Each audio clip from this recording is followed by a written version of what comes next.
afternoon, Pastor Stephen Ologun. Good afternoon. Without wasting our time, we just want to talk, or our case study for today is Gari, as Yoruba call it Gari, where others call it Gari.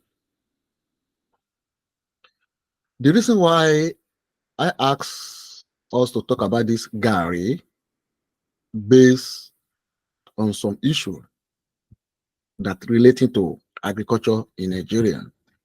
And the Gari is one of the most popular food that we Nigerians or the Yorubas used to. Although there's some other tribes that are prepared or making Gari in Nigeria. But we Yoruba, we started it first. And then we are looking at it. If we go to some stores today in UK, we can see that the Ghanaians, they will now do a competitions with Nigeria now, based on this Gari. You go to some store, we see Gari Ghana. Or what we know from day one is Gari Jebu, or generally Gari in Nigeria, and we use Gari in many ways. We use it, put it in water to drink it. So we can prepare Gari with hot water and turn to Eba on many issues. We can use Gari to eat beans in many way forms. Pastor Logun, as Ghanaians are also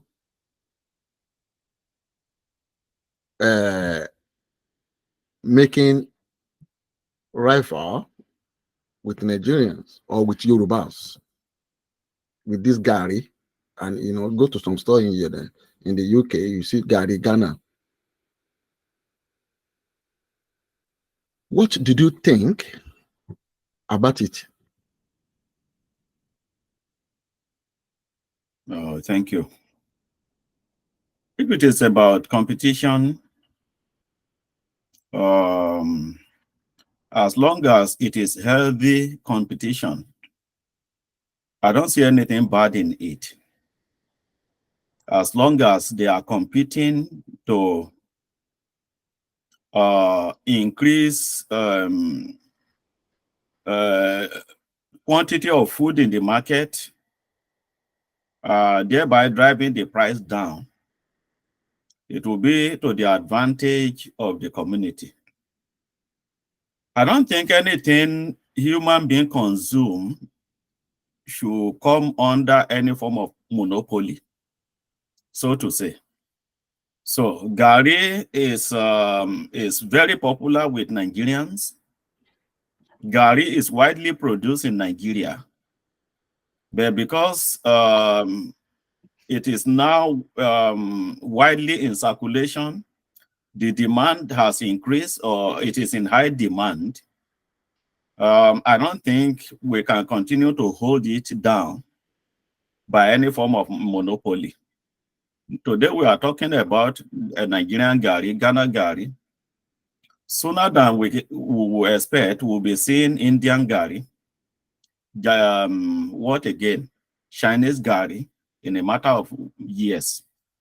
So our world is developing, and everything inside it cannot stay in one position. Thank you. Thank you very much.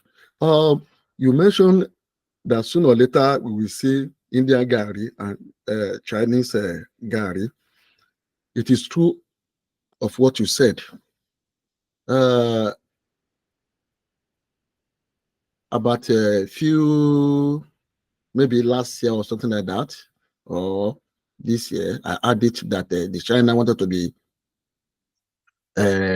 preparing or making Gari now. And I sat down.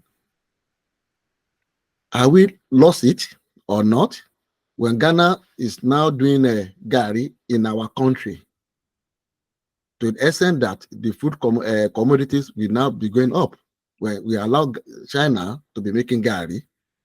So I now talk to myself, does it make sense, Pastor Logun? Yeah, it is not about whether it makes sense or not. Can we stop others from producing it? That should be our question. No matter how much we love to retain the monopoly, can we stop Ghanaians from producing Gari? Can we stop Chinese from producing Gari? Can we stop Japanese or Indian or Jamaican or Brazilian from producing Gari? The answer is no. So in as much as it is impossible for us to stop anyone from engaging in any business, then of course we have to sit back and find out how then can we remain in this competition? How can we remain unique in this competition? Being the inventor. So how can we make our own Gari a better Gari? That's what we should be talking about at this level. Whether we can stop people from doing what we are doing, I don't think that one will be possible in this generation, especially in this computer age. We can only come up with a unique way of making our own a better one. Not only Gari, look at jollof rice. Today, almost every West African countries produce jollof rice. And the point is, which one is better? If you meet anyone, a non-Nigerian today will ask you, Uncle, do you like jollof rice? I would say yes. Which one is better, Ghana jollof or Nigerian jollof? So it depends on your own taste. So if you are more familiar with Ghana jollof, then Ghana jollof is better to you. If you are familiar with Nigerian jollof is better to you. So it depends on your taste bud. So that's how I will see it, depending on us as the main producer or inventor or originator of Gari. How can we continue to make our own Gari very unique, much better than that of the people that that are taking after us? That's what we should be looking at today. Thank you very much. Thank you very much, Pastor Logun. One more. As you said it, that you can't stop other countries not to produce Gari. And then if you look at it, I don't think other country can produce Chinese food, which I believe it will be stopped. I don't think other nationality can produce Indian food. By so doing, if you look at some other country, if in Nigeria, the Chinese brought their food from China, not to Nigeria. And the Chinese nationals, they went to or go to the store to buy all those foodstuffs, where Nigerian can never be selling it. Even though here, if you need any Chinese food, you go to their store. You can't produce it. They monopolize it. The same thing with India. You can't see any other country, even Taiwan, they produce their food for themselves. But if you allow other nationalities to be producing our food, don't you think that at the end of the day, it will create problem for us in economy? Don't you think that will affect our economy to be sustainable, Pastor Logun? Well, I don't know what consumers law or regulation states about food. So if if there is a law that allow us to place production embargo on our product, to say, okay, this is limited to this region, no other region of the world can produce it. Then, of course, the ingredients and everything we use will be limited to us. But the moment something is on the internet or on social media, the moment something leave our hand and it becomes public, definitely anyone can copy it. So I'm not sure. I mean, I'm not versed with the shall I say copyright law about food production. So if there's any law that place embargo on producing certain food, then anyone who break that barrier will pay for it. But where there is no such law, as long as you can imitate and get it right, I am not so sure if there is anything we can do about that. That's what I would say. I'm not so sure if there's anything we can do. Thank you very much, Pastor Logan. Now, listen to this statement, please. We have neglected the truth that a good farmer is a craftsman of the highest order, a kind of artist. We have neglected the truth that a good farmer is a craftsman of the highest order, a kind of artist. Based on this statement, do you think that Nigerian or the Yorubas, they have neglected farming concerning this area of Gari and some other food? Okay, what is farming? Farming is a way of managing farmland to yield food or crops. Now, if farming, everything in life grows. Now, look at, take for example, car. When Mercedes, I mean, if you look at Mercedes today, it has so many features that were not in it when it was first invented.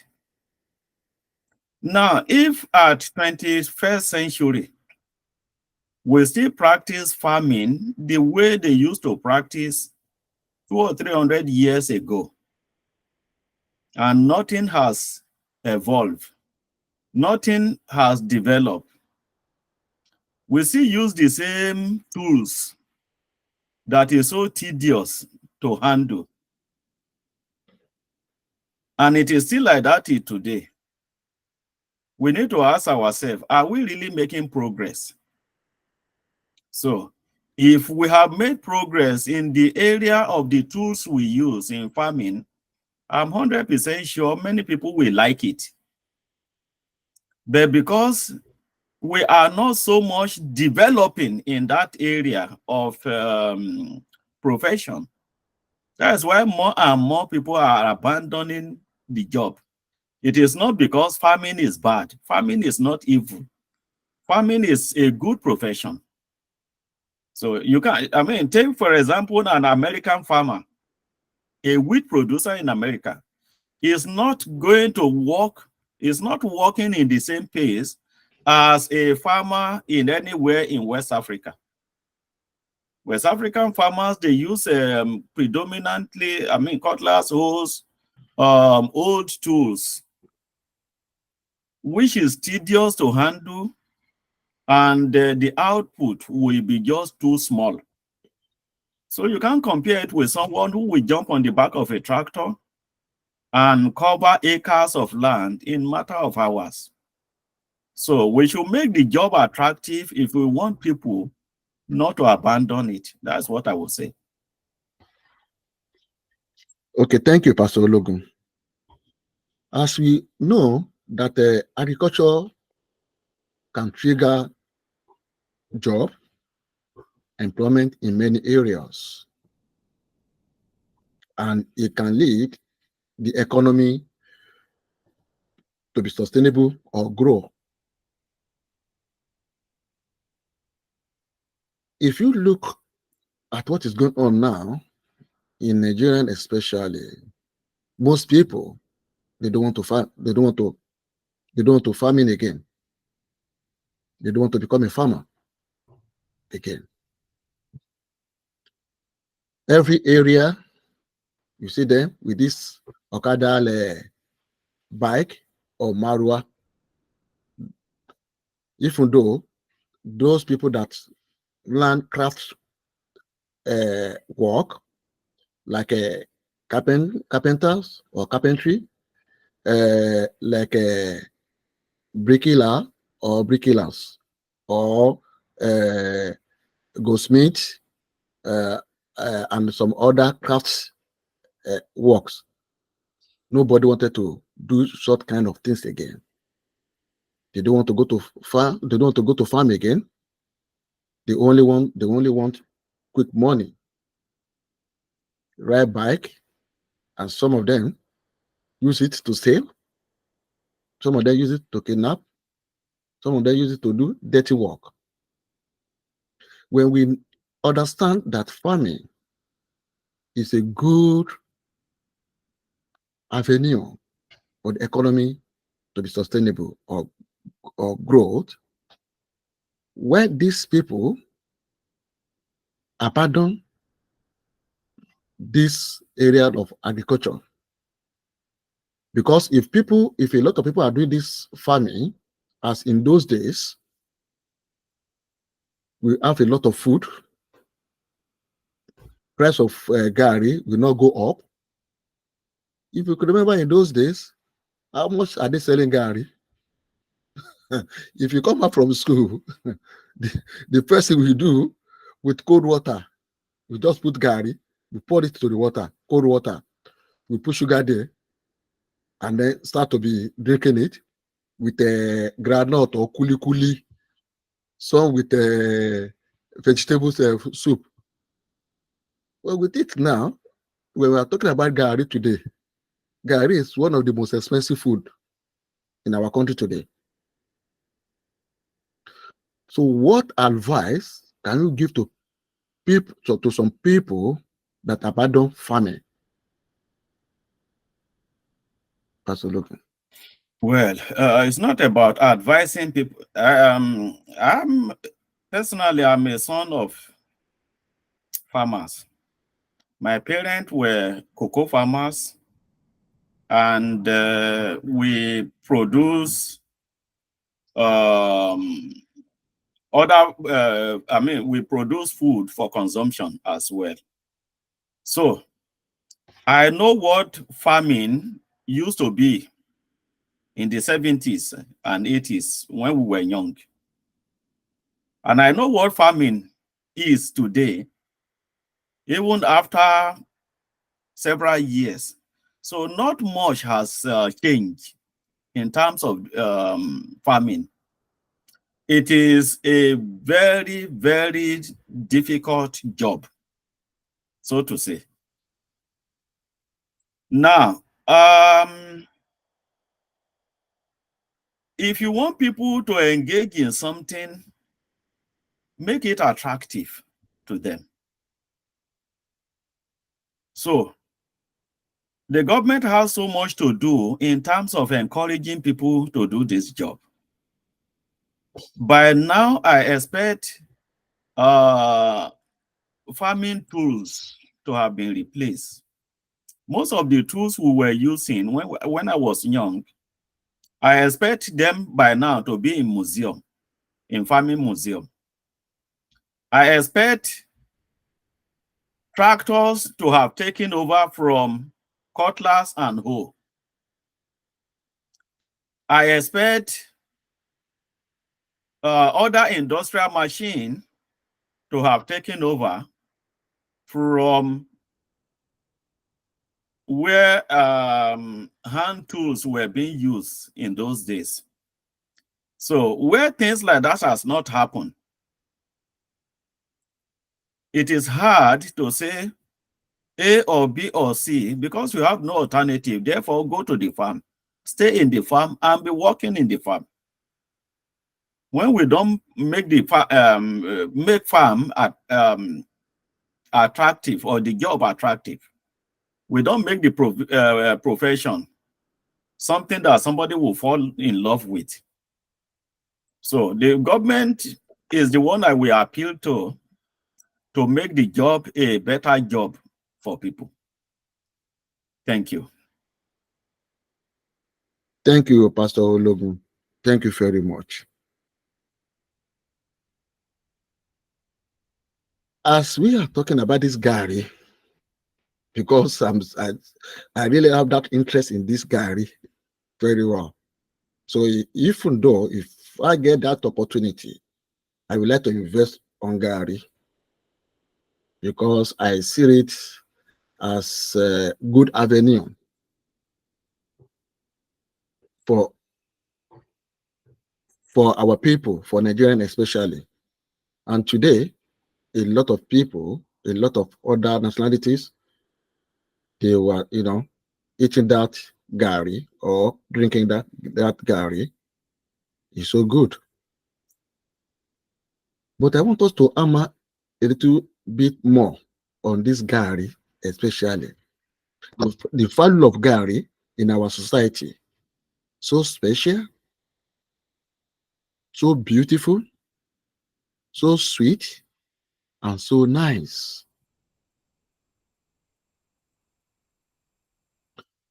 If you ask anybody today in Nigeria, the easiest food to eat is Gari because we drink it, we prepare it for eba with nice soup. We use Gari to eat beans.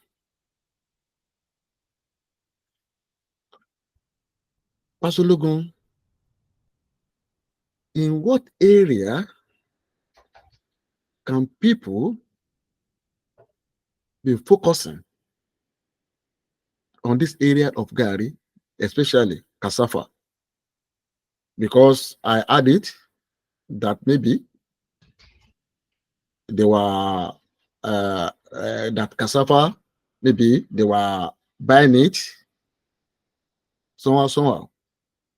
I don't really understand it because it's the most easiest things in our country to produce.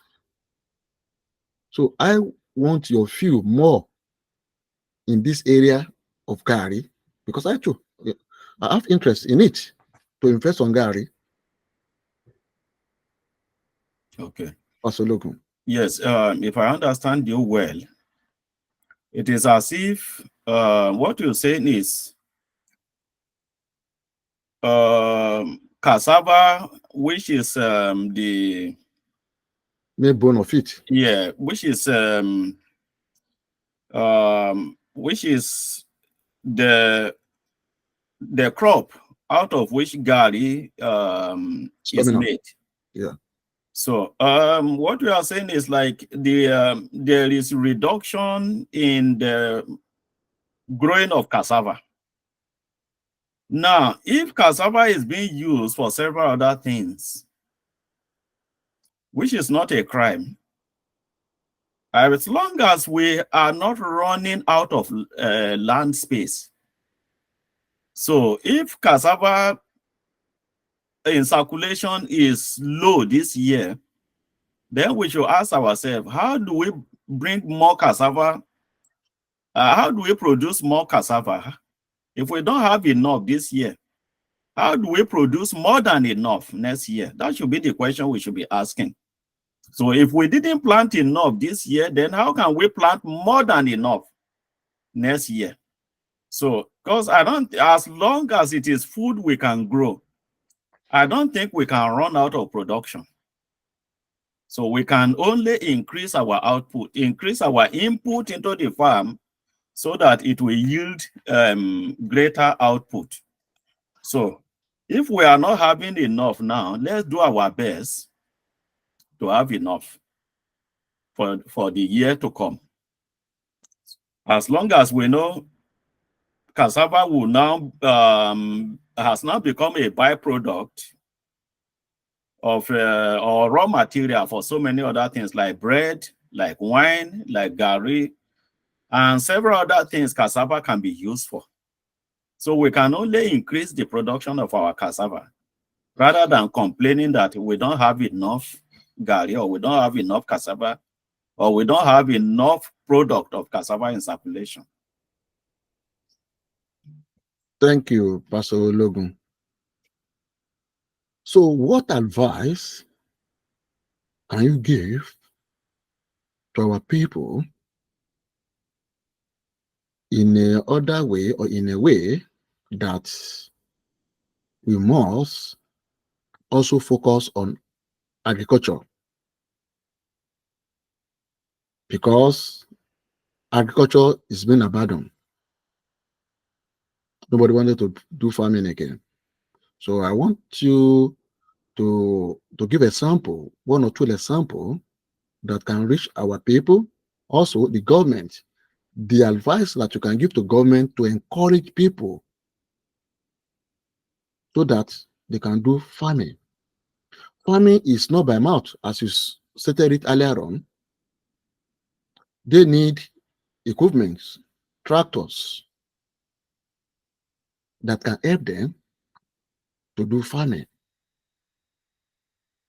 Those days, in those days that people use cutlass and to make to dig the floor. That years has gone. We must move on for new technology.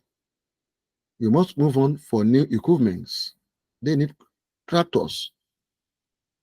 So I want you to give our people advice and the federal government advice. Maybe they can give them loan to do agriculture. Because the area of every area is being polluted by bike, marua, the whole area. Just nobody wanted to do something again. Nobody wanted to do farming again. So I want you to give advice for the federal government and for our people before we go. Yeah, my advice is for the government is, let us understudy the countries that are very successful in this area we are pursuing. We are pursuing not only the production of cassava, but agriculture as a whole. Because we know that one thing that sustains every economy is, and one thing that men cannot do without, is food. So if we know that food is so important, let's raise it up in the list of our priority. I would rather say let food production be priority number one for any country, especially ours. I've traveled far and wide within Nigeria, especially when you're going up north, travel within Kogi State, Kwara State, Ekiti State, you see land left, right, and center. Wasted in the sense that the lands are not cultivated. They are just there like bush.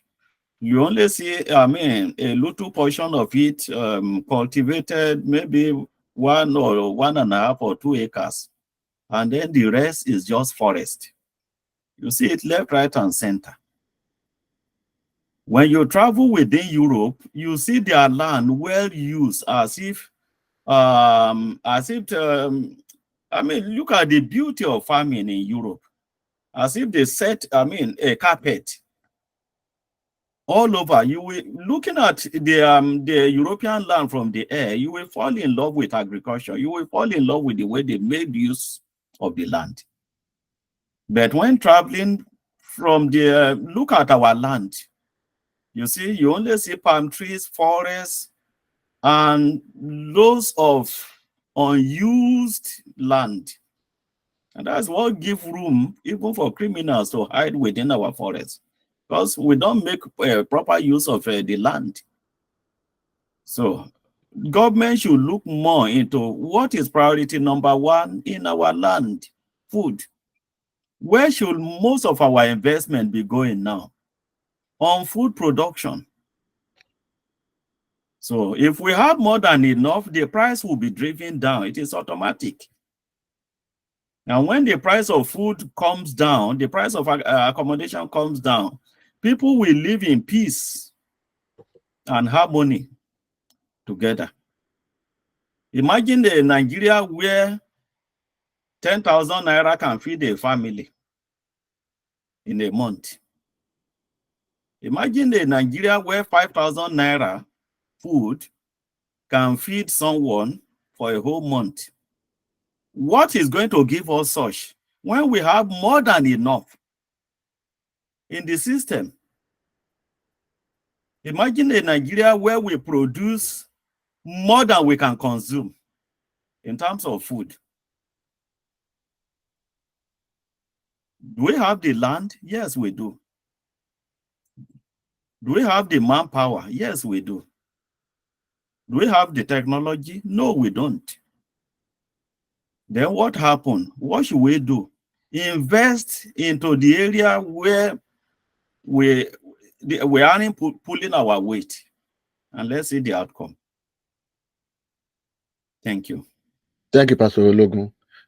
Next time, we will talk about security in Nigeria before we can do any farming, because you mentioned about the land, that there's a lot of land, where wasted in Nigerian, and you compare the Europe with the Nigerian as well.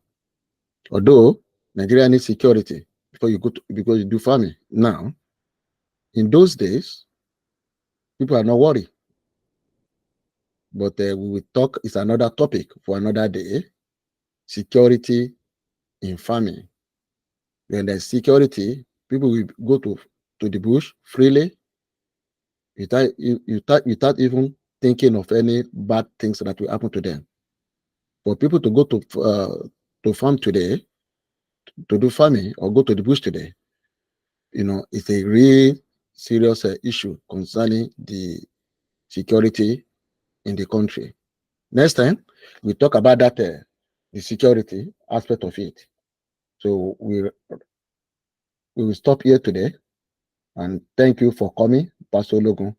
Thank you. I appreciate you. God bless you. Thank you. Thank you, sir.